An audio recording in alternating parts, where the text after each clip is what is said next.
¿Cómo están? Buenas noches y bienvenidos a Día de Por Dios que los va a emocionar. Y este es un reportaje que las nuevas generaciones además tienen que ver. Yo me acuerdo así nítidamente esas madrugadas en las que toda mi familia se despertaba y así legañosos, empijamados, prendíamos el televisor para hinchar a todo el pulmón a nuestra selección olímpica de vóley en las Olimpiadas de Seúl.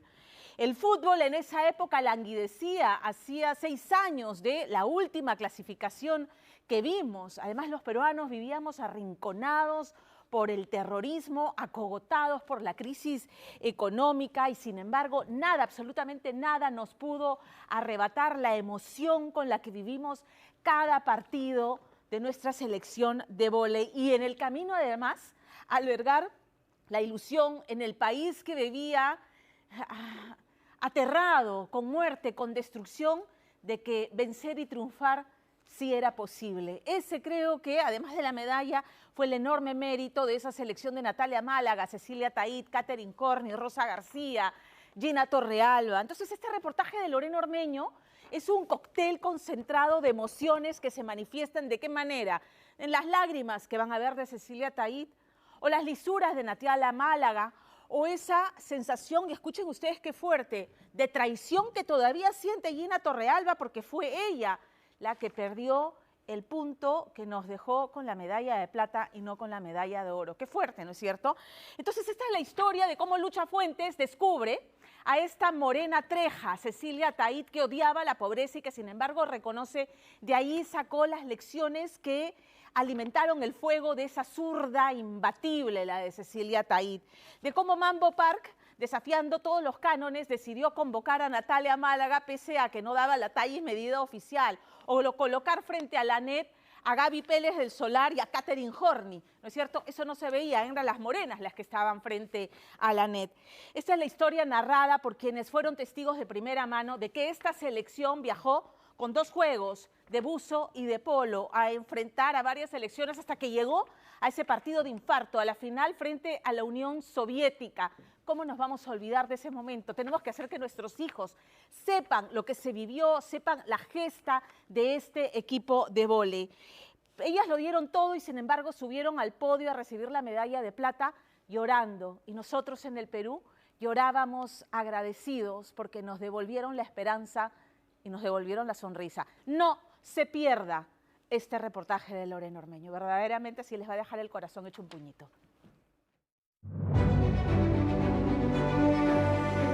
Ay, tengo mi medalla de plata. Tal vez para muchos no saben lo que significa.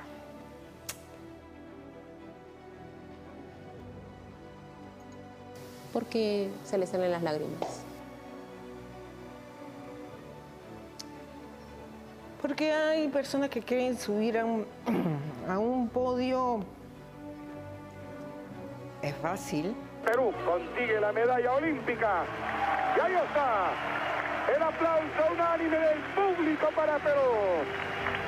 Las nuevas generaciones no saben quiénes somos nosotras. ¿Cuándo volveremos a tener una medalla como esta en la mano, seriada, que queda registrado tu nombre en el Olimpo? Una selección de todo deporte, ¿ah?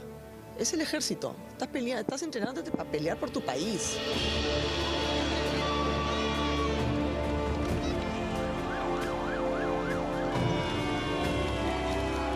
Fueron los más de 45.000 peruanos que tomaron las calles y acompañaron todo su camino del aeropuerto al Estadio Nacional los que aquel septiembre de 1988 le dieron a ese ejército de mujeres la medalla de oro que debió ser suya.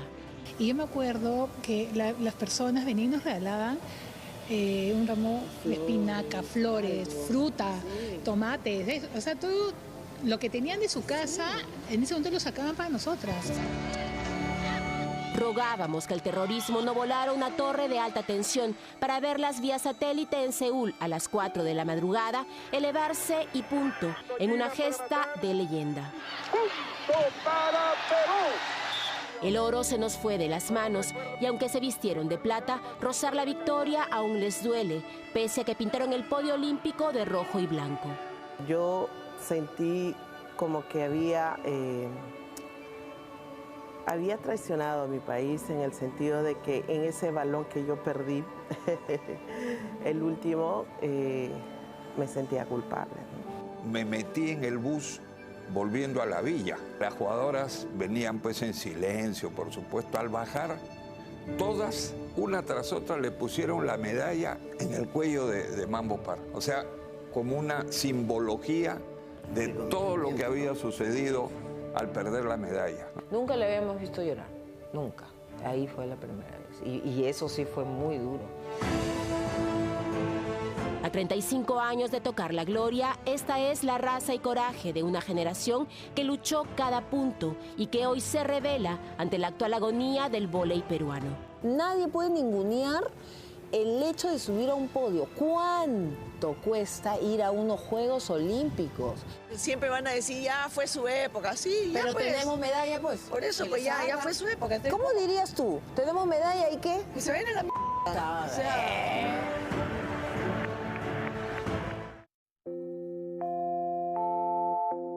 Cecilia Taid se sumerge en las fotos y decenas de medallas que acumuló en sus 12 años en la selección peruana de vóley.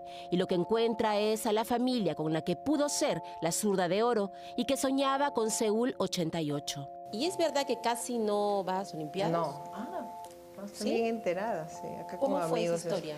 Porque me rompí la rodilla y la federación no tenía plata para pagar la operación y me despidió. Me dijo que muchas gracias por los servicios prestados. Y esas cosas de la vida, Mr. Paz se entera que Cecilia está entrenando, me va a ver escondidas al Vancouver y me llama y me dice, Cecilia, te quiero otra vez en la selección. Y yo ya quería regresar y mi médico me dijo, no, tú no vas a salir hasta que estés bien preparada porque no vas a hacer un papelón en los Juegos Olímpicos. Pero cuando llegué, no podía saltar, no mataba, me caía en la cara. Mr. Paz se golpea la cabeza y dice, ¿para qué la convoqué? Está peor que nunca. Pero en Seúl, Cecilia sería elegida la mejor jugadora.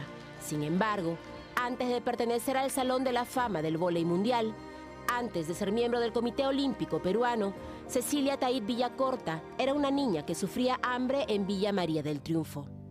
Yo odiaba la pobreza. Sí, la odiaba, porque una cosa es ser pobre, digno, y otra cosa es no tener que comer. Mi mamá se dedicó a vender en el colegio, tanto que cuando yo le pedía en fiado, me decía, lava los platos, si no, no estoy. ¿Qué haces? ¿Ah, sí? Todos pagan, aquí no hay privilegio. Nada fiado. Entonces, como a mí me encantaba no hacer nada, me trepaba por las paredes y me iba a buscar el vóley, pues. Y así comencé, hasta que entré al colegio Juan Alarco y estaba Lucha Fuentes. Manos peruanas seguras se elevan y punto. La cañonera de oro reclutó a la zurda de oro y también daría la oportunidad a la hermana de una voleibolista de San Isidro llamada Natalia Málaga. Con ella y bajo la dirección de Mambo Park se rompió el mito de que solo las manos morenas podían hacer puntos. Así se fue armando el equipo para Seúl. Esta semana logramos reunir en la cancha a estas hermanas del vóley. Yo tengo a mi hermana Natalia que juega regatas, pues ay, tráela, pero no tiene la talla, no tiene el peso y no tiene nada, solamente le da para la categoría. Tráela, pues yo era enana, pesaba 35 kilos, creo, medía unos 60. Pero como era bien mosca corriendo y las ganaba y saltaba y ya, entonces ya me quedé con ella. Y es verdad que cuando ella llega ella era calladita. No, sí hablaba así, sos un madre de carajo. Y le dije, ¿Nati qué? Mi papá dijo que yo le había enseñado a decir carajo. Sí. ¿No? Es que un día me jale el pelo así en el avión y digo, ¡ah, un carajo! Esa es su palabra, su palabra. Carajo, ¿qué carajo? ¿Qué carajo? No, pero esta, o sea, se hacía. ¿De qué? Le decía, le enseñaba acá lisura. ¿Y qué significa chica? Ah, ese quiero arroz. Ah, ya. La mayoría aún estaba en el colegio y el implacable Mambo Park la sometía a extenuantes sesiones de entrenamiento que duraban entre 8 y 16 horas. Nos hemos perdido muchas reuniones de colegio, de repente el viaje de promoción, ¿no? Porque era justo el sudamericano, cosas así. Pero ya era como que mimetizado, que estabas ahí, mañana me levanto, voy a entrenar, mis 4 horas regreso, almuerzo en la tarde, y el día que no entrenamos en la selección era porque ese día jugábamos por cada una por nuestros equipos de club. Cada vez que nosotros viajábamos, porque no era de 10 días, eran 2, 3 meses. Bueno, las profesoras lo que hacían era también es que te dejaban en esa época asignaciones, tareas. Me imagino a los profesores en el salón a ver la asignación pues de Gina, de Catherine. punto para Perú, punto para Perú, No 20. creas, ¿No? no creas. He pasado un examen, creo que un examen final, me acuerdo, finales de quinto y media, creo que pasé un examen con las cosas con 12 y el profesor me regaló 12, un punto. era, Sí, ¿no? me regaló un punto. Me dice, no, eso parece un 17. Entonces, por favor. Tenían prohibido tener enamorado y hasta usar maquillaje. Solo pensaban en ganar para alegrar a un Perú desangrado por el terrorismo. Así fueron solas al aeropuerto rumbo a Corea del Sur. Y esta foto inmortalizó al único que las despidió y que 35 años después llegó para repetirla. ¡Chupo! ¡Ay, Chupo! El único que nos fue a despedir. ¡Pito! ¡Carajo!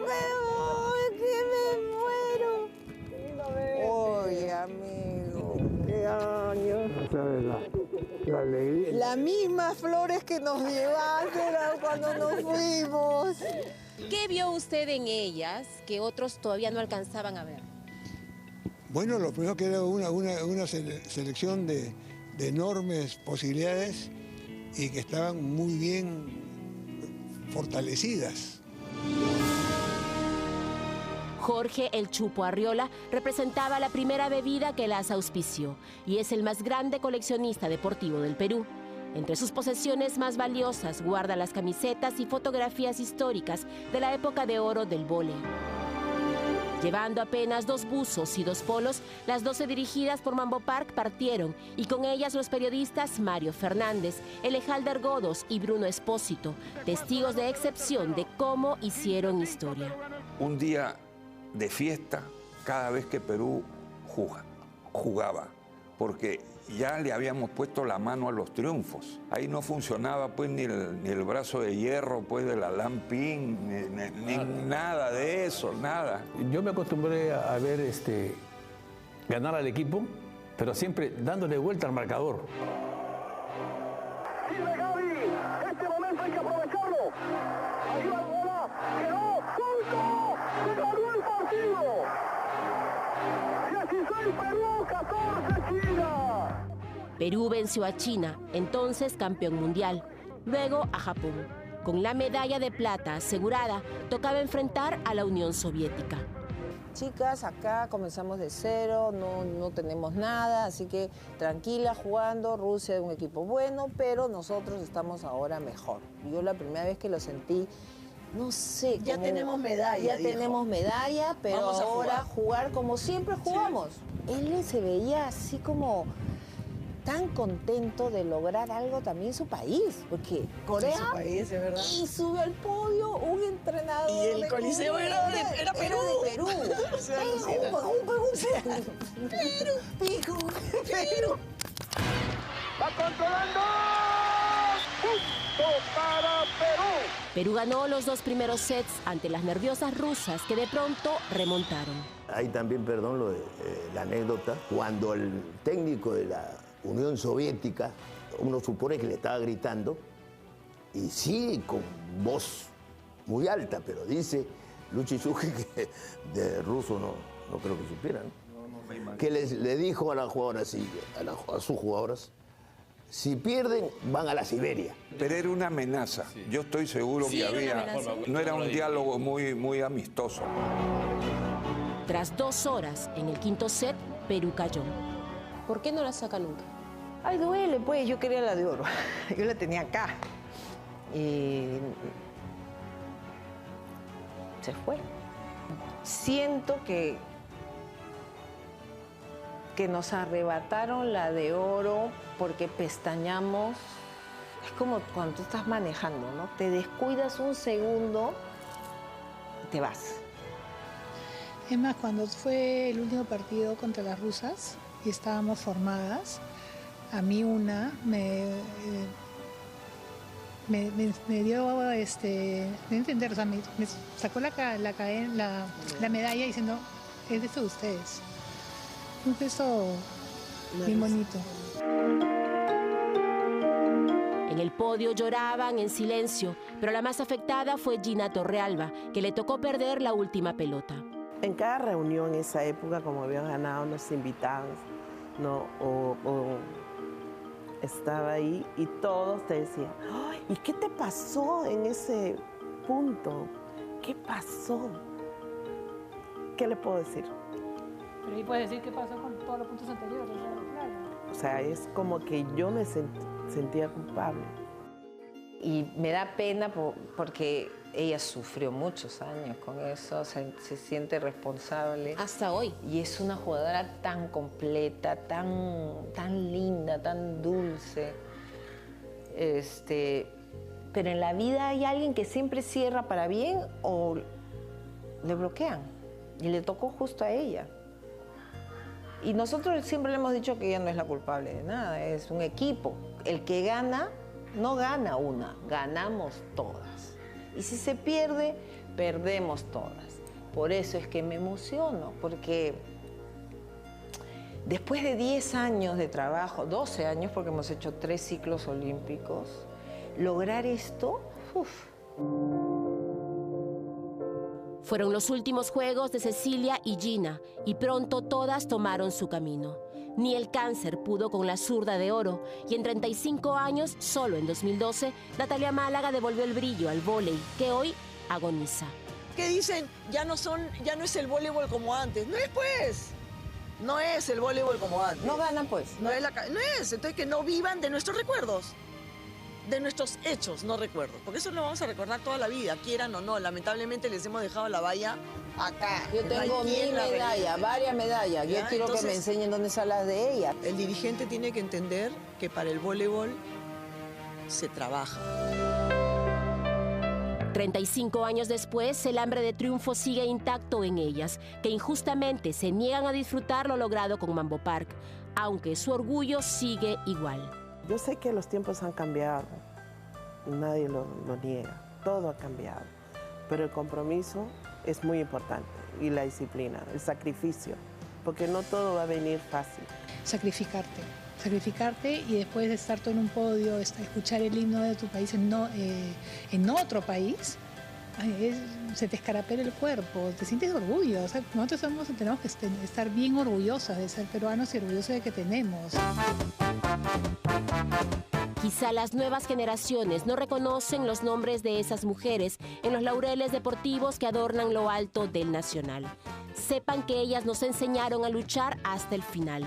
Sepan que nos regalaron la gloria. Cada vez que veo esta medalla me mueve el piso. Qué culero. ¿Tú no crees que valió la pena? Sí.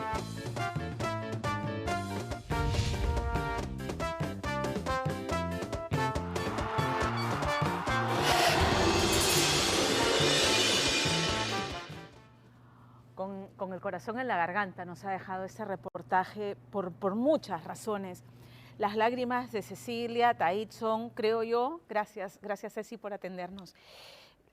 Obviamente la emoción de la medalla conquistada, de ese podio al que muy pocos llegan en el Perú, contados con las manos, ¿no?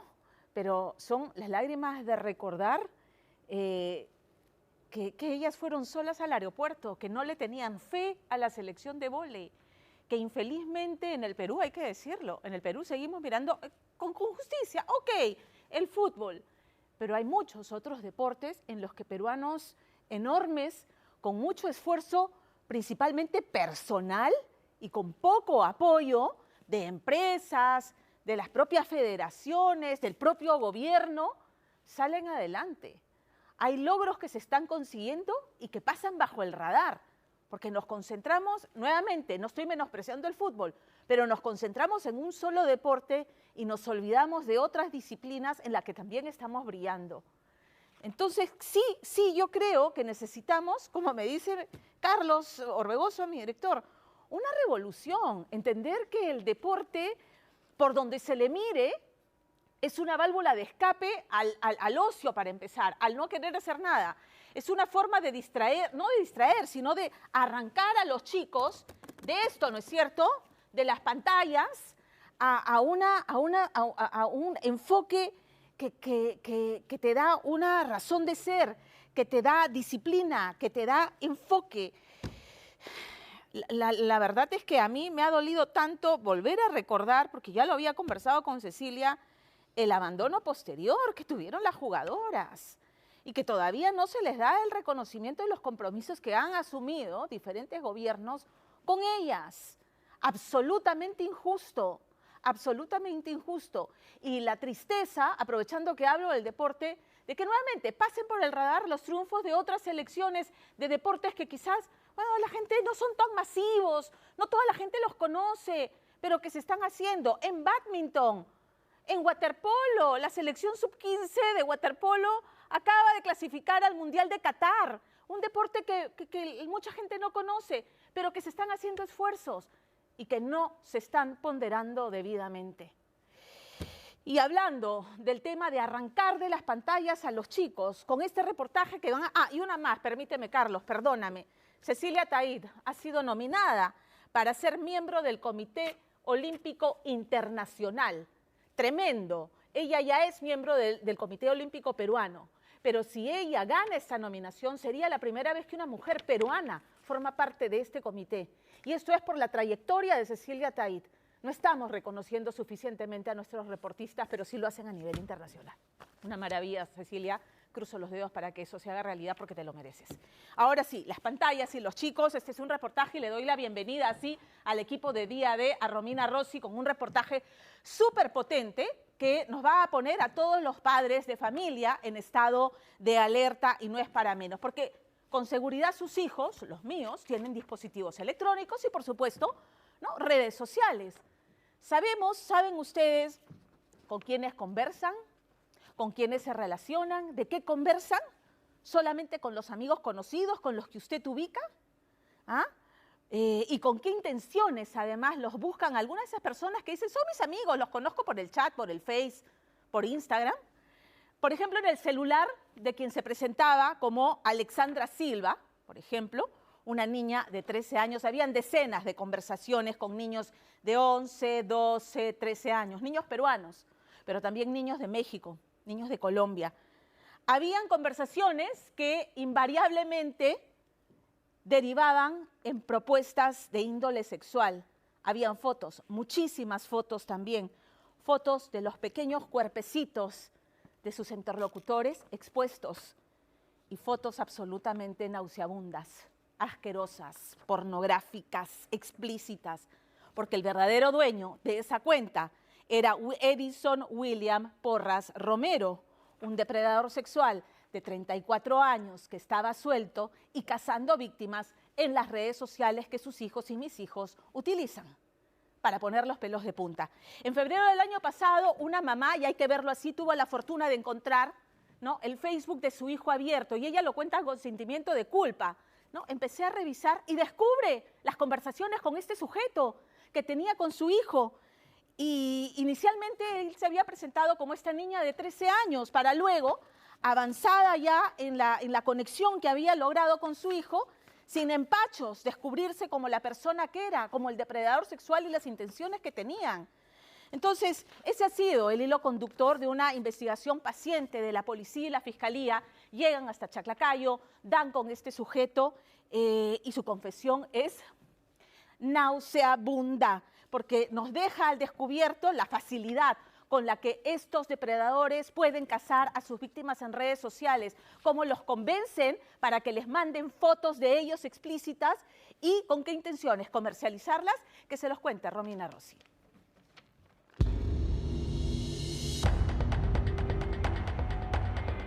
Le dijo que era un hombre, que era un transexual y que quería estar con mi hijo.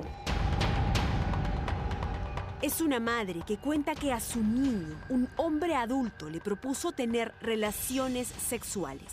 ¿Te gusta mi cuerpo, verdad? Sí.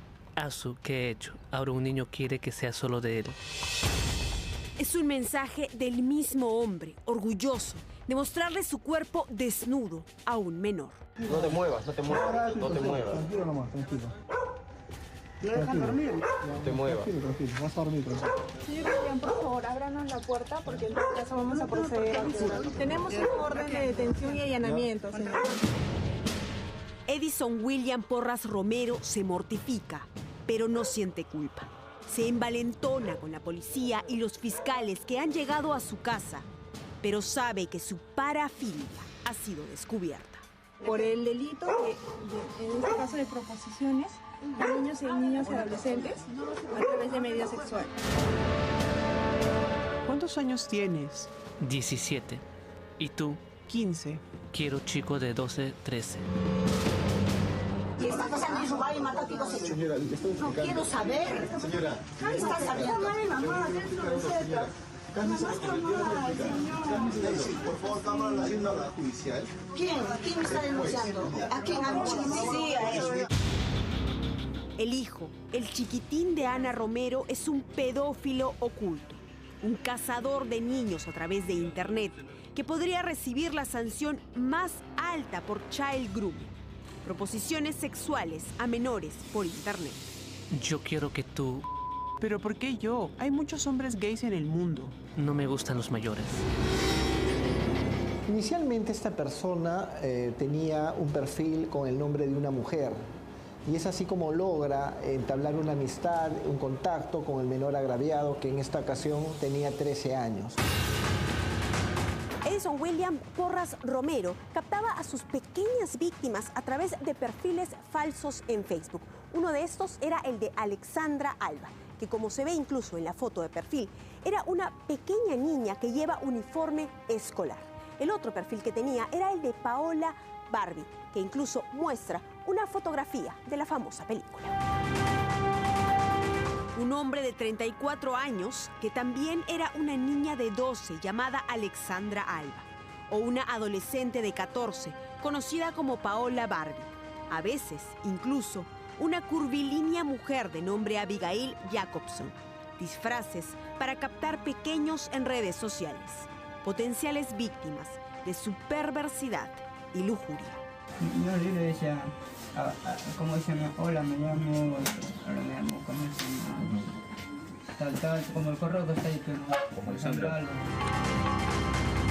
Estas personas son como el cuento de la Caperucita Roja, ¿no? Es el lobo que se disfraza de oveja, ¿no? O sea, se muestran como personas que transmiten mucha confianza. La luz de los faros cae sobre la descascarada fachada de esta Casa Blanca. Dentro, enfrascado en su cáscara de niña, estudiante de colegio en busca de amigos, un hombre enviaba fotografías de sus partes íntimas a niños de 12 y 13 años.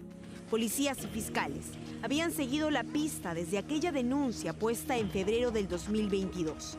El usuario de Facebook, Alexandra Alba, era en realidad Edison William y enviaba fotos de contenido sexual a un niño que recién conocía la secundaria. El sujeto se hacía llamar Alexandra Alba y bueno, le mandaba a mi hijo unas conversaciones con las que le decía para que se puedan ver, citar, ¿no? En Chaclacayo. Pero mi hijo, bueno, no fue, ¿no? Pero aparte de eso le mandó unas fotos, ¿no? Que no eran, pues, ¿no? Para un adolescente como él, ¿no? Fotos de sus, ¿no? De sus partes íntimas. El 2 de febrero, esta madre notó que su hijo había dejado abierto su Facebook en su teléfono. Por intuición o mera casualidad, decidió revisar con quiénes hablaba su hijo. En pleno almuerzo del trabajo, el estómago se le estrujó y la invadieron las náuseas. Su niño mantenía conversaciones con un depredador sexual. Me dio ganas de llorar porque, o sea, mi hijo es un niño muy sensible y entonces él a veces se guarda, ¿no? Sus sentimientos, sus emociones y no me las dice. Se sobrepuso y decidió dar aviso a la policía. Su denuncia fue el hilo de la madeja que, meses después, llevó a los agentes policiales y fiscales hasta la vivienda de Porras Romero en Chaclacayo.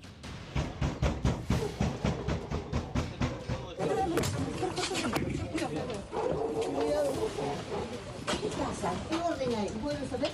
Voy a llamar a mi abogado, ¿eh? Ya, voy a llamar. ¿Qué pasa? Es mi hijo, pero a mi hijo inocente acá me están viniendo a hacer problemas. Edison William estaba encerrado en su habitación, semidesnudo y con su celular sobre la cama. Teléfono cuya memoria estaba infestada de la evidencia incriminatoria. Decenas de conversaciones con menores proposiciones indecentes y toda una galería con fotografías de niños y niñas, como nadie quisiera verlos. No le quedó otra que confesar. Bastantes personas comenzaron a agregar así, más que nada chicos. Ya, y tú les hablabas. Menores de 15. Ya, agregaban. Y yo como que decía, mira, todos estos maños están agregando, voy a tratar de fregarlos así, voy a tratar de fregar, enviarle fotos así, le enviaba fotos así. ¿Y fotos de qué? ¿Qué tipo? ¿De qué material? ¿De qué contenido? Fotos como encima de la parte de atrás. ¿Tuya? Atrás, el trasero, de doble lo descargaba y lo mandaba. Su delito se conoce como child grooming. Consiste en que un mayor de edad, a través de Internet, se conecte con un menor y le haga una proposición de índole sexual. Según una encuesta del IEP en el 2022, más de 500.000 de menores recibió un pedido para enviar fotografías mostrando su cuerpo y a casi 300.000 le propusieron mantener relaciones sexuales. La Fiscalía aún calcula cuántas serían las víctimas reales de Edison Porras Romero. Por el momento, solo 3 han podido ser identificadas. Me dijo de que pensaba que era una chica, pero después se enteró que no era, porque como tanto le insistía y le comenzó a mandar otras fotos de sus partes, ¿no? Entonces ya mi hijo ya pues no le gustó, pero al principio sí quiso porque pensaba que era una chica. ¿Podemos ser amigos? Sí. Ay, gracias. Yo soy de Perú, Lima. ¿Y tú? Igual, Perú. La Fiscalía, a través del teléfono decomisado a Edison Porras, logró identificar que sus pequeñas víctimas no eran solo niños peruanos. ¿Podría haber un ratito? Págame 20 soles. Tienes plata, pero plata quiero. Tienes 20. Sí, pero ¿puedo ver tu cara? Se ha podido determinar que este señor mantenía comunicación vía WhatsApp, porque en los otros 3 primeros casos fue por medio del Facebook, de la red social Facebook. En estos 2 casos, uno de Colombia y el otro de México, ha tenido la misma modalidad, pero mediante WhatsApp. Niños de diversos países con distintas culturas y educación. Usted como padre se preguntará, ¿cómo evitar que mi hijo caiga en las garras de un abusador encubierto? Acá lo que estamos hablando es una persona que planifica, que se vincula, que prácticamente seduce, ¿no? Y seduce a través de un lenguaje que tiene pues una llegada con los niños. Y subestimamos el mundo virtual, pensamos está en su habitación con su computadora o con su celular, ¿y qué le puede pasar? Y fíjense todos los peligros que hay ahora en este llamado mundo virtual. La exposición a estas conversaciones y proposiciones deja a los niños una perturbación, la marca del pedófilo. Antes yo lo veía más alegre, más activo, pero ahora después de esto no lo veo igual. Lo veo más tímido, más cohibido. Incluso en el colegio la profesora me dice de que él se anda durmiendo, de que no quiere hacer las tareas. Está como deprimido. Sí. Según el INEI, 88,9% de menores entre 12 a 17 años accedió a Internet en el segundo trimestre del 2023. El repentino cambio de conducta en sus hijos, el aislamiento o irritabilidad son signos de alerta. El hijo de esta mujer lleva aún terapia psicológica por el trauma que vivió hace más de un año. Lo primero que tenemos que hacer nosotros como padres es escucharlo y validar su sentimiento. Puede ser su temor, su frustración, su ansiedad. Hay que decirle, mira, tienes todo el derecho del mundo y no es tu culpa. Apoyarlo, decirle claramente qué acciones concretas se van a tomar. Vamos a buscar una ayuda, no te va a pasar nada, estamos juntos en esto. ¿No? O sea, darle la tranquilidad. El hombre que ha perturbado la mente de varios niños ahora está encarcelado en el penal de Lurigancho. El segundo despacho de la Fiscalía Especializada en Ciberdelincuencia Lima Centro consiguió que se le dicte 18 meses de prisión preventiva. Por lo tanto, se fija el plazo de prisión preventiva de 18 meses que se computa desde el día 24 de agosto del 2023 y vencerá el 23 de febrero del año 2025. Tras su detención y captura, ahora dice vivir un mal sueño.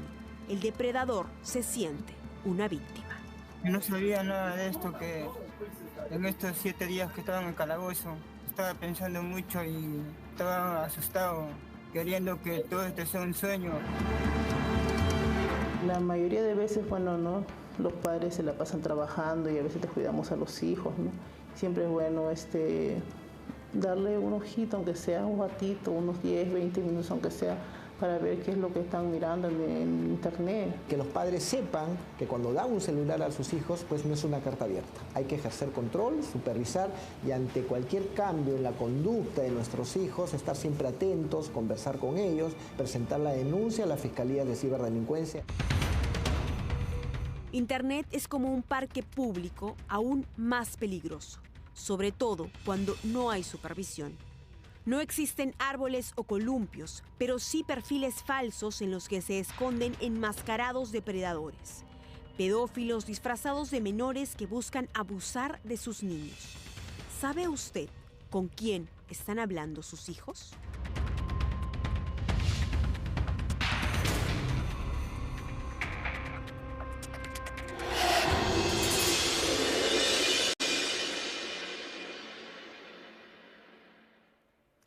El control, ¿a dónde estamos, señor director?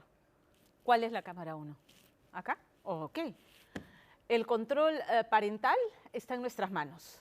Desde el momento en que nosotros le entregamos un dispositivo a nuestros hijos, sea un teléfono, sea el acceso a internet en la casa, donde ellos pueden abrir sus juegos de computadora, tener sus chats y redes sociales, desde ese momento estamos asumiendo nosotros la responsabilidad de hacer el control parental debido.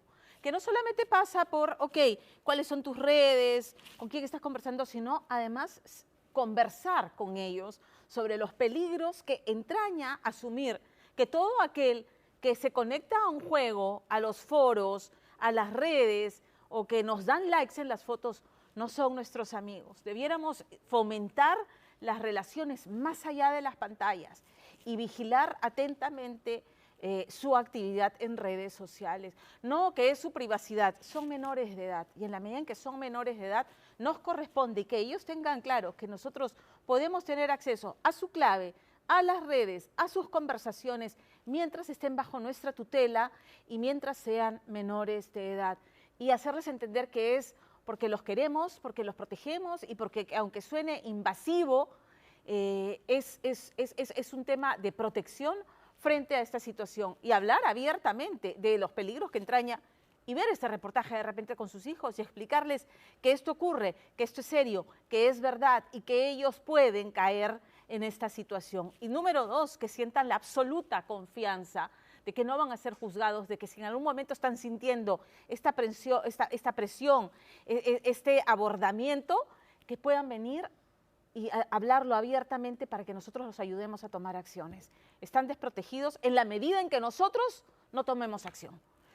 Y a propósito de este tema, ya ha llegado al Perú el estreno más esperado, Sonido de Libertad, la película independiente producida por latinos más taquillera de todos los tiempos. La protagoniza Jim Caviezel, que protagonizó, recordarán ustedes, La Pasión de Cristo, y Mira Sorvino, ganadora de un Oscar. No, la verdad es que la recomendación es no dejar de verla. Es una película dura, pero es una película que llena de lecciones. Está en todos los cines del país, Sonidos de Libertad. Con esto nos vamos a la pausa, pero el programa sigue muy potente porque lo que nos muestra Richard Apolo al regresar, una paciente investigación, hay que decirlo, del personal de inteligencia del INPE, que ha dado con esta situación en la que desde el penal de máxima seguridad de Piedras Gordas se coordina cómo hacer para ingresar droga al penal y comercializarla, pero además cómo hacerse del control del abastecimiento de droga en el Callao. Las pruebas son alucinantes, los audios, los videos, las grabaciones, lo va a escuchar todo y se va a quedar pasmado. Y las consecuencias, bueno, tiene que quedarse en día de... Y, bueno, cayó el amiguísimo, el dueño de la casa de Zarratea, del búnker. Vamos a tener detalles de eso. Alejandro Sánchez Sánchez cayó finalmente. Así que con eso regresamos aquí en Día de No se mueva. Esta noche en Día D. Operación Piedras Gordas, llamadas cocaína y las amigas del interno Johan Tapia Arroyo. Audios y videos que desataron un contundente golpe en el penal de máxima seguridad de Piedras Gordas. Aló. ¿Quién habla? Johan. Ah, hola, los tiempos. ¿Está desaparecido? Además, apuñalada sin piedad. Las respuestas pendientes en el crimen de Peli Terrones Zárate. Mi hermana tenía 28 puñaladas. Y también, de Zarratea a Texas, los entretelones de la caída del íntimo de Pedro Castillo, Alejandro Sánchez y las rutas para su expulsión al Perú. Piedras Gordas 1. En la teoría, y lo que usted sabe, es que él es el penal de máxima seguridad, en teoría infranqueable, el penal en el que van a parar los reos más peligrosos, asesinos, narcotraficantes, cabecillas de organizaciones criminales. Pero en la práctica, y van a ver esta noche los audios, los videos a los que ha tenido acceso, exclusivos a los que ha tenido acceso Richard Apolo y que escribe esta noche, pues demuestran que este penal de máxima seguridad en verdad es una coladera infame, por decirlo menos. Es alucinante el desparpajo con el que Johan Tapia Arroyo coordina, por supuesto con un celular que no debería haber al interior del penal, además cuya señal debiera estar bloqueada en el penal, coordina, ¿no?, el ingreso de kilos de droga para presuntamente ser comercializados al interior del penal. ¿Cómo ingresan? Van a escuchar esta noche cómo es que se planifica el ingreso de la droga. Pero además ha quedado, por las conversaciones interceptadas, ha quedado al descubierto el plan que tiene este sujeto, Johan Tapia Arroyo, de hacerse del control de los embarques de droga en el Callao tras la caída del cabecilla de otra organización narcotraficante que fue enviado a Chayapalca, y ustedes recordarán, en Puno, y ustedes recordarán la denuncia que sacamos aquí también en Día D. Muy bien, según las conversaciones interceptadas, Tapia Arroyo estaría buscando asociarse a otro narcotraficante chalaco que la policía conoce muy bien. Y para hacerlo ha ordenado a su gente en la calle, a sus sicarios, reunirse y acopiar la droga de los proveedores del anterior cártel. Y entonces todo esto registrado en audios y videos que usted va a ver esta noche que son francamente desparpajados. ¿Cuál ha sido la reacción del INPE? ¿Qué es lo que ha hecho? ¿Qué es lo que ha ocurrido? Que se lo cuenta Richard Apolo. Recluido desde hace 5 años en prisión por robo agravado, Johan Tapia es un interno del pabellón 2 del penal de máxima seguridad de Piedras Gordas, en Ancón, que al parecer, estas últimas semanas, desde prisión, ha seguido al pie de la letra y pegado a su celular el refrán aquel que dice: a rey muerto, rey puesto. Oh, peladito, escucha, hermano, necesito de que vayas urgente a la casa de Elías. Ese perro me tiene paseando con 2 kilos y yo no le esperaré, causa. Suso te mandará la ubicación, llámala y ahí ustedes le caen con todos los poderes de rompe y raja, ¿ya? Acá la señal está media jodida ahorita, si no te contesto, me escribes nomás. Acá, mano, nada que barrio, Kimi, la hermano, nos vamos a quedar, chicos, tengo pensado cosas grandes, pero necesito de su apoyo, causa. Tengo a los muchachos a la orden por cualquier cosita. Y es que solo pasaron 2 semanas desde que la madrugada del domingo 13 de agosto último, Jordan Reina Guayas, excompañero de pabellón de Johan Tapia Arroyo, fuera trasladado desde el penal Piedras Gordas 1 al penal de Chayapalca. Los audios de Jordan, sosteniendo conversaciones, coordinando desde prisión, el envío de cocaína al exterior habían sido su perdición. Sin embargo, como dijimos al inicio, solo 2 semanas después de aquel traslado de Jordan, los celulares al interior de Piedras Gordas 1 volvieron a activarse, y con ello todo apunta. Los negocios ilegales ligados al tráfico de drogas, pero esta vez el protagonista era Johan Pedro Tapia Arroyo, pretendiendo al parecer no solo reconstruir en la calle el negocio de enviar droga al exterior, sino además, escuche bien, coordinar con mujeres el ingreso al penal de algunos kilos para la venta a la población carcelaria. Una vez más habría un sucesor pero ya con otro tipo de actividades también delictivas, ya no orientadas a negociar, comercializar drogas hacia afuera, sino hacia el interior del establecimiento. O sea, ¿estaba metiendo qué? ¿Cocaína adentro? Esa fue la información, según algunas grabaciones. Aló. Susan. ¿Quién habla? Johan. Ah, hola, los tiempos. ¿Está desaparecido? Acá, mami, había unos problemitas por acá y recién me estoy activando, pues. ¿Qué ha pasado? Estás activa porque necesito que me traigas un kilito, pero no sé si está disponible o no. Ah, ¿para cuándo, manito? Este domingo. Semana, Pero es firme para yo contratar. Tú sabes que un pollito así nomás no puedo sola. Tengo que contratar 2 amiguitas, para que me ayuden. Pero sí, positivo, todo positivo, porque no hay... En adelante, señor televidente, grábese muy bien el nombre de Susan, pues es ella, según los audios, una pieza clave en el negocio de Johan Tapia, el de ingresar, a través de mujeres, cocaína al penal de máxima seguridad. Un personaje cuyo nombre escuchamos por primera vez semanas atrás, cuando oímos en los audios de Jordan Reina Guayas hablar de él con uno de sus sicarios en la calle. Al parecer, sicarios que Tapia Arroyo había puesto entonces a disposición de Reina Guayas, quien buscaba controlar a punta de balas el tráfico de drogas en el Callao. Para cualquier día estamos nosotros ahí, activados. Como tiene que... Acá también, por acá también está tu compadre, Johan Tapia está conmigo y estamos en todas. Sí, viejo, te agradezco un montón que la hayas recibido tú ahí. Él ya está de dos, ya en el puesto de dos, está caminando conmigo. Y como se llegó al acuerdo. Pero aquel acuerdo sufrió un revés cuando Jordan Reina Guayas fue llevado a Chayapalca. Poco le había durado ser sucesor del narcotraficante Juan Percy Pariona, un condenado traficante que estaba en el mismo pabellón que Jordan Reina y Johan Tapia, pero también a Pariona unos audios donde seguía desde prisión coordinando envíos de droga al exterior. Le costó que el INPE lo trasladara a Chayapalca, tras lo cual le habría dejado la posta del negocio del envío de drogas a Jordan Reina, hasta que este también fue enviado hace un mes atrás a Chayapalca. Fue entonces, es decir, con ambos fuera del negocio, hubo gente en la calle que quiso, dicen, quedarse con algunos kilos de cocaína que debido a los traslados a Chayapalca no pudieron ser entregados.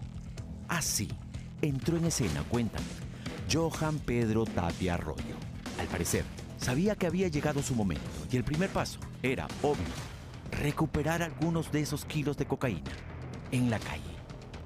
Ya pelado, pulente, hermano, pulente, elegante. Entrégale esa merca que te dio a Susan y ahí te dará una luca por la chambita. Ahí tienes la máquina, esa usarla tú nomás, mano. Quédate para cualquier cosita, ya. Ahí cuento contigo, mi loco, estamos en línea.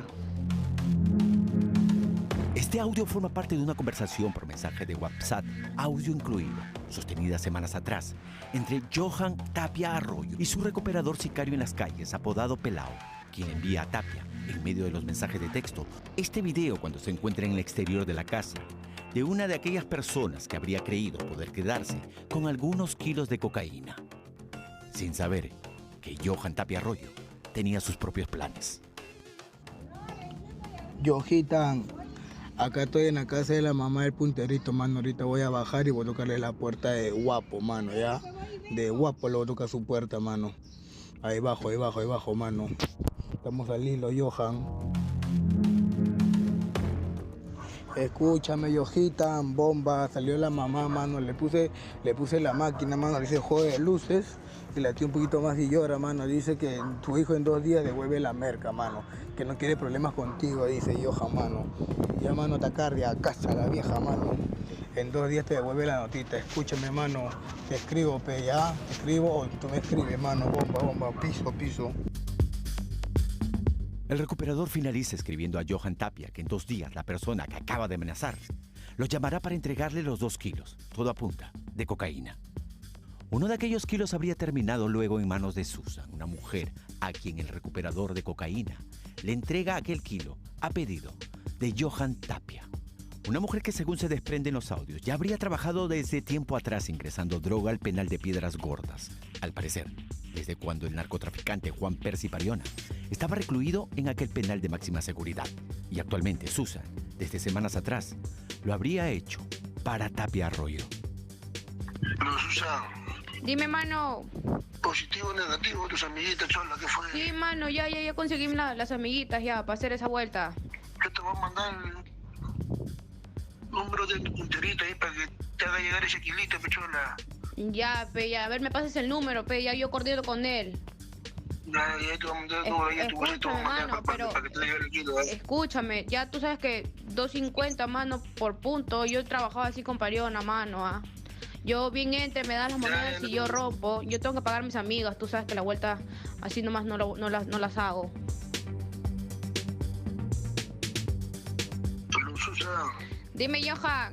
pues escúchame, dame mi kilito entero, chola, porque estoy pesando acá y me está faltando 35 gramos, ¿no? No, Johan, ¿cómo crees? Cada una de mis amigas ha metido 350, yo he metido 300, mano. Yo siempre que he trabajado con Pariona le he metido exacto todo su peso, mano. Yo trabajo fino, yo siempre trabajo por lo legal, las cosas como son. Yo te he mandado completito tu pollo, mano.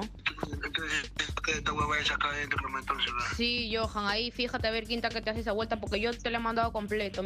A través de los canales de inteligencia del INPE obtuvimos información reservada que decía nuevamente información sobre el penal de Ancón 1, en la cual nos indicaban que habrían ingresado celulares para coordinaciones ilegales entre internos y además droga.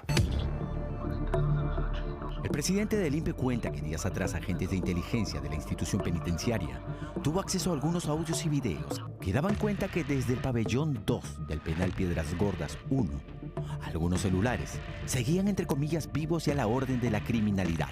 Pero específicamente cuenta, los agentes de inteligencia tenían el dato de que Johan Pedro Tapia Arroyo intentaba al parecer reflotar el negocio que dejó en su momento Juan Percy Pariona y luego Reina Guaya.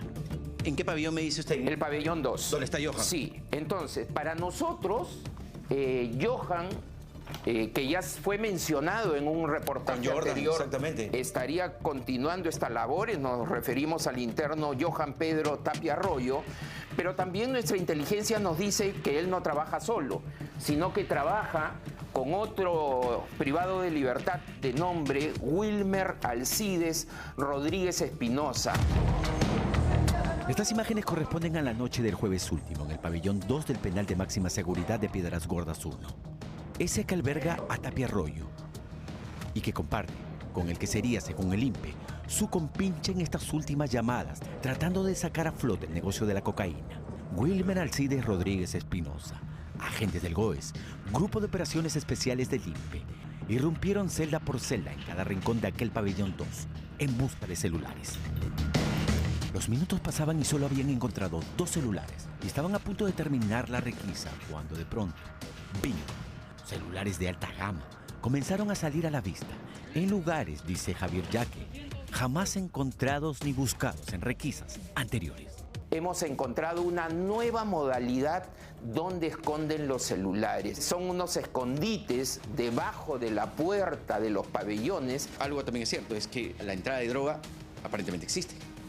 No la voy a negar, pero nuestro objetivo es impedirla en puerta y si ya nos vulneran el penal es retirar lo que haya dentro del establecimiento penal.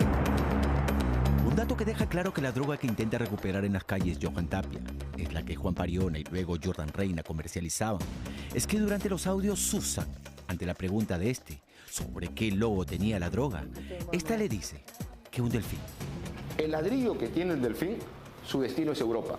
Entonces, de ahí en adelante, la masa europea, Europa como tal, es manejado por estas organizaciones ya de los serbios. ¿Serbios? Y albanos. Según el coronel Guzmán, en lo que va del año, han sido 2 intervenciones importantes con presencia del logo de delfín.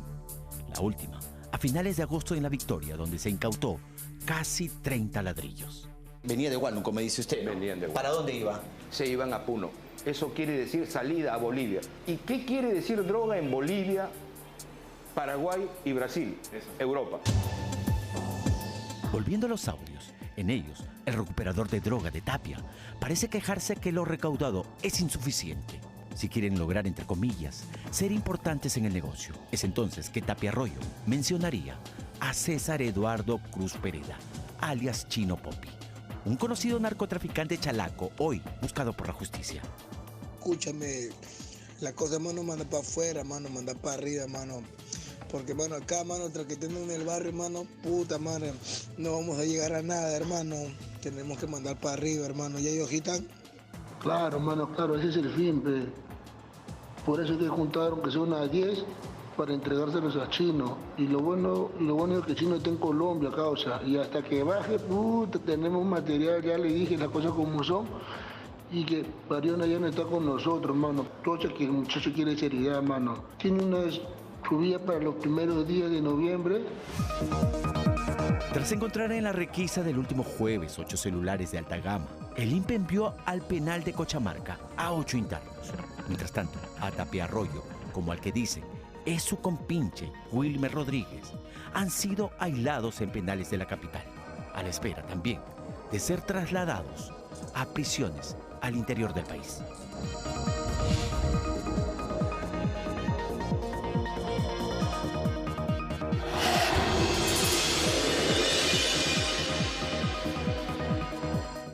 La consecuencia ha sido que dos de estos delincuentes han sido trasladados a 2 penales diferentes, los han separado, de régimen cerrado especial.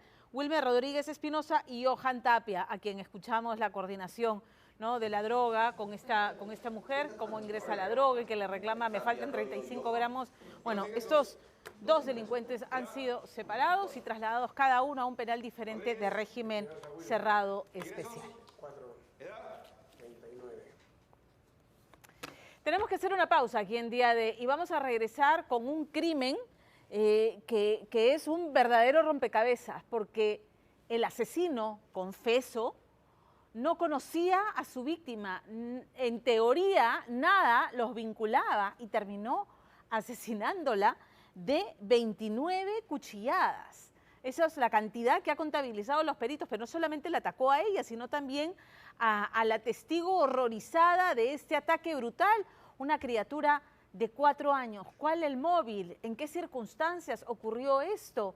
Además, sepa usted que este sujeto no puede ser ni siquiera llamado criminal, porque todo ocurrió cuando no había cumplido la mayoría de edad. Todos los detalles al regresar aquí en Día D y, por supuesto, también los detalles de cómo es que se va a hacer para traer a Alejandro Sánchez Sánchez, el dueño de la Casa Zarratea, el íntimo amigo del expresidente Pedro Castillo, que fue capturado en Estados Unidos. Regresamos con eso también aquí en Día D. No se mueva. Esta noche en Día D, apuñalada sin piedad. Las respuestas pendientes en el crimen de Peli Terrones Zárate. Mi hermana tenía 28 puñaladas. Y también de Zarratea a Texas, los entretelones de la caída del íntimo de Pedro Castillo, Alejandro Sánchez, y las rutas para su expulsión al Perú. El crimen que esta noche nos narra Angélica Villegas es verdaderamente insólito. 3 días antes de cumplir la mayoría de edad, David Berríos se convirtió en el sanguinario verdugo de Peggy Terrones y de su nieta de 4 años. Los peritos han contabilizado en el cuerpo de Peggy 26 cuchillazos, 28, 5 de ellos en la cabeza, y en la criaturita otros 5 cuchillazos. Una niña que fue testigo de este ataque tan furioso como inexplicable, porque víctima y victimario no se conocían. La cerveza se me vino a la cabeza, ha dicho Berríos en su confesión, todo lo vi rojo. Y a este sujeto no lo podemos llamar criminal, pese a que efectivamente asesinó a Peggy y atacó a su nieta, porque ocurre que faltando 3 días para cumplir 18 años, para la ley peruana y bajo el Código de Protección del Niño y el Adolescente, pues no es un criminal, sino un menor infractor, y como tal será juzgado. Entonces, ¿quién es este sujeto, David Berríos? Es amigo de un inquilino moroso al que Peggy le alquilaba una habitación en su casa en Comas. El día de los hechos, Berríos fue a esta habitación, a este departamento, y con otros 3 hombres estaban bebiendo. Entonces, lo que ha dicho es que necesitaba un celular para llamar a su enamorada y que subió a pedir prestado un celular. y que él percibió que Peggy se había asustado con su presencia y que pensó que lo iba a atacar, entonces agarró un cuchillo. Pero ya la policía ha descartado que ese cuchillo perteneciera a la víctima. Entonces, ¿qué? ¿Hubo premeditación? Y si no se conocían, ¿por qué? ¿Por qué planificaría? ¿Por qué habría premeditado un crimen de este tipo? La familia de Peggy finalmente sospecha de que este sujeto no habría actuado solo. E incluso cree que antes del asesinato hubo otro tipo de abuso. Y aún no se logra establecer el móvil de este crimen atroz, pero las investigaciones para su desasosiego avanzan muy lentamente. Angélica Villegas. Mi hermana tenía 28 puñaladas, 6 puñaladas en la cabeza, 3 acá, 3 acá, en el brazo. ¿Por qué tanto ensañamiento con tu hermana? No lo sé, no me explico hasta ahorita por qué tanta furia. David Berríos estaba a 3 días de cumplir la mayoría de edad cuando se convirtió en el verdugo de Peggy Terrones sin conocerla. Esta mujer le rentaba el cuarto a un amigo de él que le debía 6 meses de renta a la víctima según la denuncia, donde tampoco le importó atacar a la nieta de Peggy de solo 4 años, propinándole más de 5 puñaladas. Llegué a la clínica y ahí me dieron la noticia de mi mamá. Yo no lo podía creer en realidad. Yo pensaba encontrarla, así como a mi hija.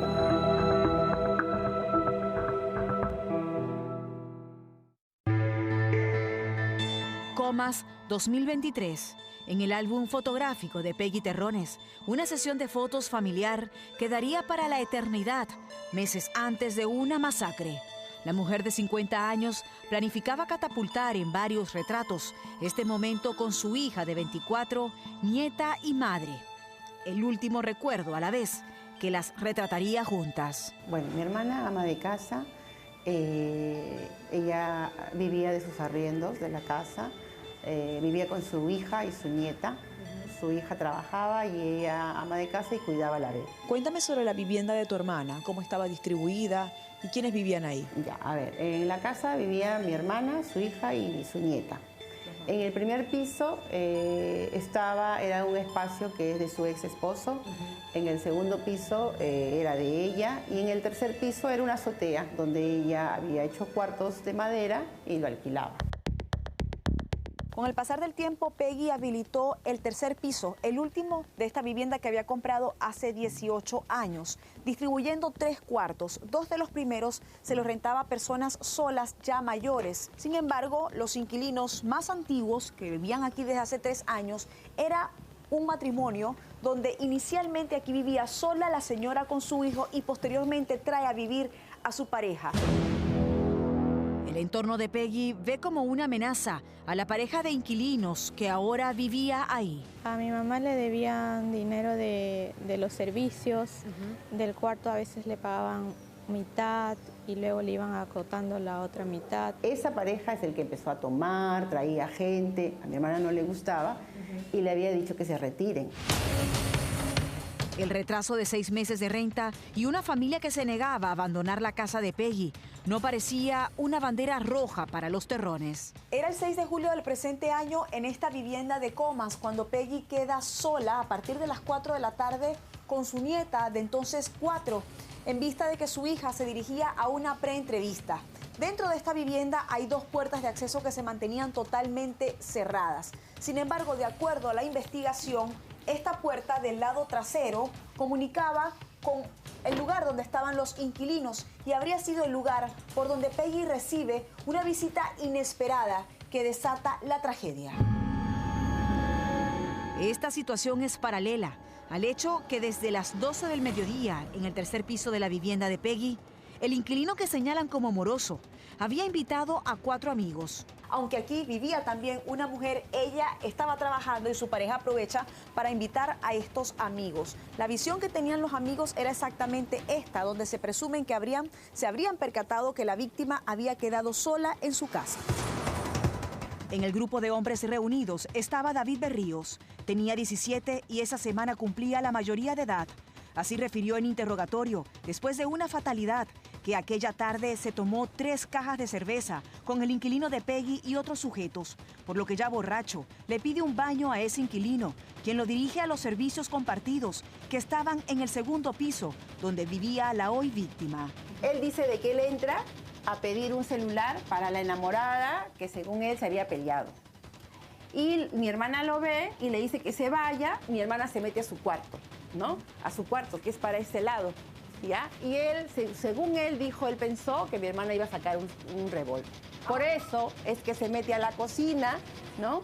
A la cocina y saca un cuchillo. En la investigación, el cuchillo empleado por el asesino confeso no figura en el grupo de objetos de arma blanca de la víctima, por lo que se presume que ya lo trajo desde la reunión. Así que se preguntan, ¿por qué si el baño al que debía ir estaba fuera de la casa de la víctima, ingresó al domicilio de ella? Todo comienza precisamente en esta puerta. ¿Tu hermana solía dejar esta puerta abierta? No, no mucho. Cuando David ingresa a la casa de Peggy, ella estaba en una llamada con su madre, quien escucha los gritos de auxilio, alertando al resto de los parientes que vivían cerca de ella. Ella empieza a gritar, pero unos gritos fuertes, feos, que yo me asusté, ¿no? Y yo agarré el celular, me puse nerviosa y lo dejé en mi cama. La fiscalía halla la primera contradicción en medio de los gritos escuchados por la madre de Peggy, ya que el infractor indica que la víctima, quien estaba con su nieta, abrió la puerta cuando, según su progenitora, parecía más bien haber sido sorprendida por su verdugo, quien dijo esto ante las autoridades. La víctima me vio por el hueco de la chapa de su cuarto y comenzó a correr asustada, y fui a esconderme en la cocina. Ella se dio cuenta que yo estaba dentro de la casa y corrió. Yo estaba en la puerta y veo que ella se va por la tele y yo me fui por la cocina. Solo quería decirle que me preste un celular. Yo toqué la puerta de su cuarto y el cuchillo lo dejé en un sillón. Y solo entré a pedirle el celular, pero no quise matar a nadie. Estaba borracho y se me vino la cerveza a la cabeza. Todo se me vino como tipo sueño, estaba rojo y yo la acuchillé. Recuerdo que fue en la barriga y en la cara. No logro acordarme más. La niña vio cuando estaba acuchillando a la señora y empezó a gritar. Ahí me desesperé más. No recuerdo si la acuchillé. Janet, la hermana de Peggy, que vive a 3 cuadras, ante la alerta de su madre sobre gritos de auxilio, llega a los 3 minutos a la casa de Comas. Empecé a chancar la puerta. ¡Auxilio, Peggy, Peggy! Y en eso veo ahí al inquilino, que mi hermana le dijo que se vaya y no le quería pagar. Ajá. ¿Ya? Y me miraban y no me abrían la puerta, ¿no? Ajá. Y habían 2 más, o sea, eran 3, pero a esos 2 yo no los conozco. Pero en eso me abre alguien y yo ingreso. La persona que te abre la puerta, ¿quién es? ¿La logras identificar? En ese momento no, pero el día de la preliminar sí lo identifico. ¿Y quién es la persona que te abre la puerta? Y es el asesino que ahorita está preso, ¿no?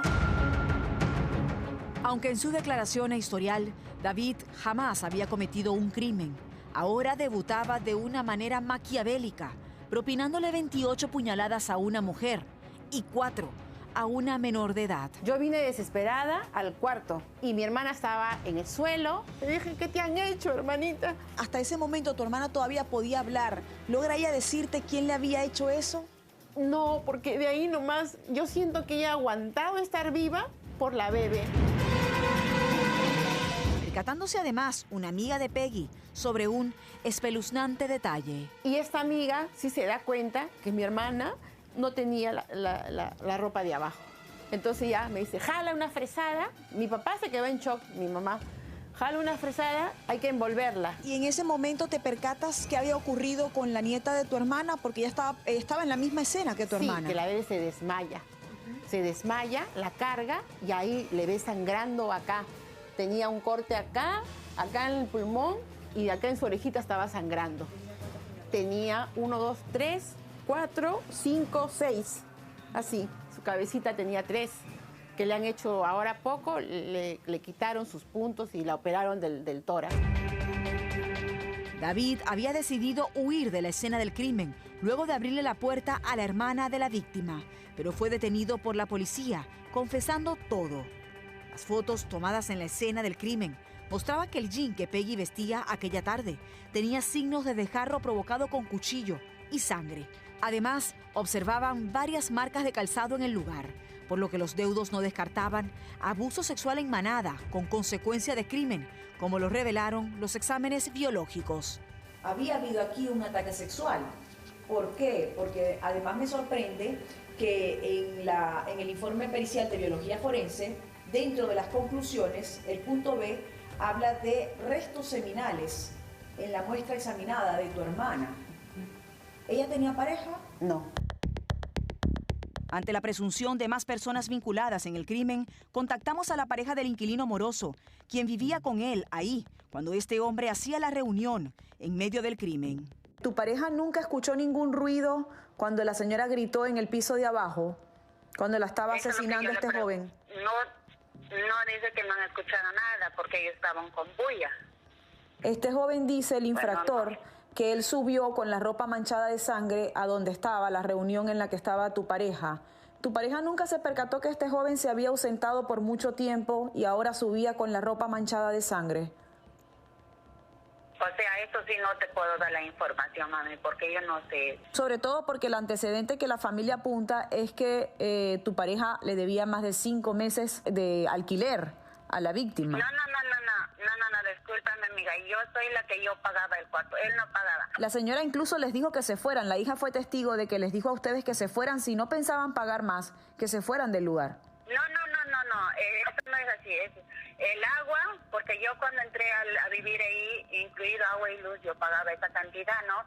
O sea, más antes era 170, de los 160 ya me subió a 200, ¿no? ¿Pero pagaste o no pagaste completo lo que se debía? No, escúchame, yo pagué del cuarto completo. Del agua y luz iba a pagar fin de mes. Después de que ocurrió el crimen, ¿por qué se marcharon de ahí, ustedes? Porque mi hijito no quería llegar a la casa, señorita. Sí. Si tu hijo se quedó traumado, es porque algo vio. Mi hijo estaba conmigo. Y entonces, ¿cómo se concibe que un invitado de tu pareja haya asesinado a una señora que no conocía? ¿Por qué tanto ensañamiento? ¿Por qué? ¿Aló? Sí, le estoy escuchando, señorita. Y lo que se presume es que él no actuó solo, que actuó con más personas. Claro. Pero él debe decir, pues, con quién está actuando. Decir la verdad, como dice uno, con la verdad ganas donde sea. Las mentiras tarde o temprano se descubren.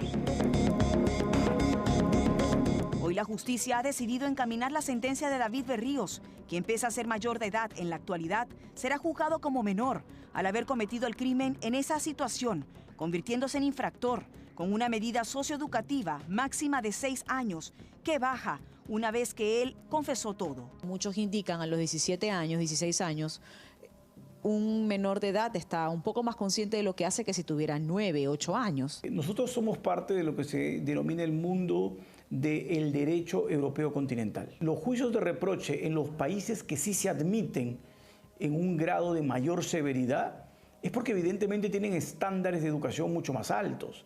Y entonces se trabaja respecto a estos menores para que puedan ser capaces de comprender lo ilícito de su proceder. En 6 años de medida socioeducativa queda el crimen de Peggy, pese a que la Fiscalía aún no recopila los análisis de peritajes, tampoco interroga al resto de los hombres presentes en el lugar de la reunión del asesino y todavía no se deslacra el teléfono de la víctima. ¿Quién más la asesinó y cuál fue el verdadero móvil de su crimen?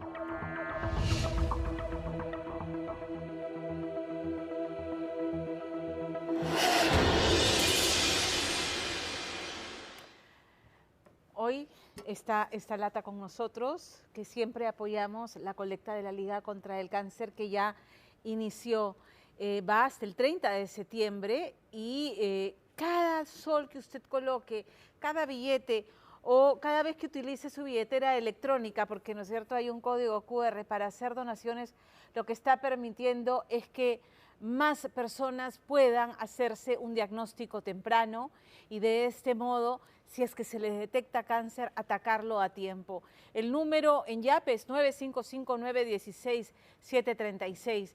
O puedes saber otros canales de donación en ligacancer.org.pe. De este modo te conviertes en parte de la mejor hinchada contra el cáncer.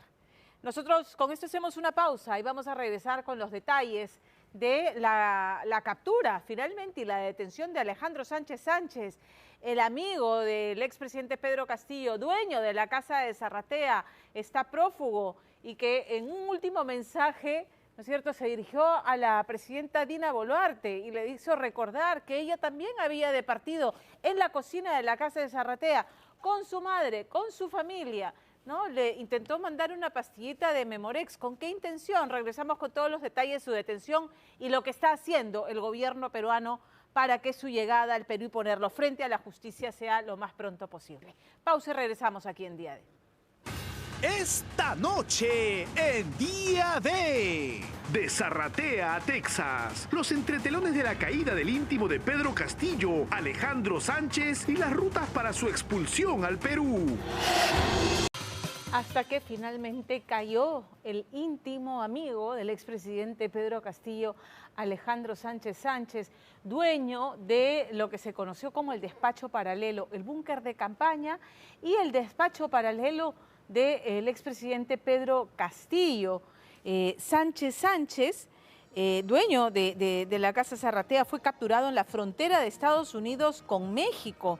Y esto ocurre luego que el Poder Judicial dictara prisión preventiva para él por 30 meses en noviembre del 2022, porque se le imputan los presuntos delitos de organización criminal, colusión agravada y tráfico de influencias. Según las primeras informaciones que se han conocido, Sánchez habría intentado cruzar la frontera para llegar a los Estados Unidos y fue detenido por ingresar de manera ilegal.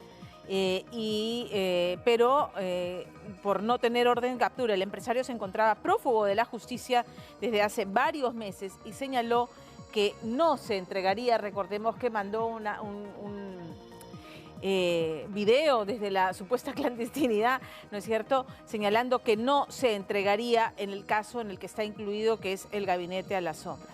Entonces, a ver, esta situación ha puesto a más de uno en una situación de verdadera crisis, porque Alejandro Sánchez Sánchez, en una última video, comunicado que hizo llegar al Perú, se dirigió a la presidenta Dina Boluarte, haciéndole recordar que ella había departido en la cocina de su casa con su familia, o sea, como diciéndole: señora presidenta, usted conoce mi casa, y quizás deslizando que conoce lo que ya ocurría. Recordemos que en la Casa de Zarratea ocurrieron reuniones clandestinas con empresarios, con políticos, con ministros, con congresistas, donde se habrían hecho coordinaciones dolosas, por decirlo menos, y es lo que se está investigando. ¿Cuánto se le reclamó al entonces presidente Pedro Castillo que diera la lista de las personas con las que se había reunido y los motivos de estas reuniones? Y él dijo no recordar y finalmente se negó a darle información. Reuniones que sostuvo siendo presidente de la República y estando obligado a dar cuenta de ello desde el momento en que recibió la investidura presidencial. Entonces, además esa casa, recordemos, fue usada además como local de coordinación de campaña. Así que vamos a ver qué es lo que pasa. Karelim López, todos los casos que se desprenden a partir de lo que ocurrió en la Casa de Zarratea. ¿Qué tanto pudiera saber la ministra de Pedro Castillo? Porque la señora Boluarte, recordemos, ha sido ministra hasta mes y medio antes de que hiciera el intento de golpe de Estado. ¿Qué tanto sabía de las reuniones y de lo que ahí ocurría?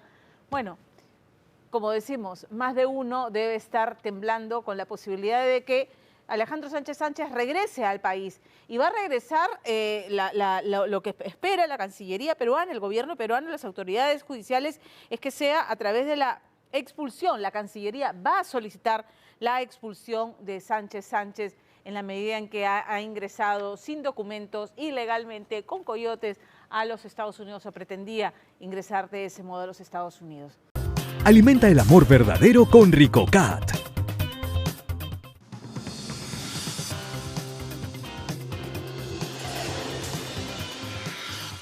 Gracias por acompañarnos esta noche. Hasta el próximo domingo, 9:55. Chao.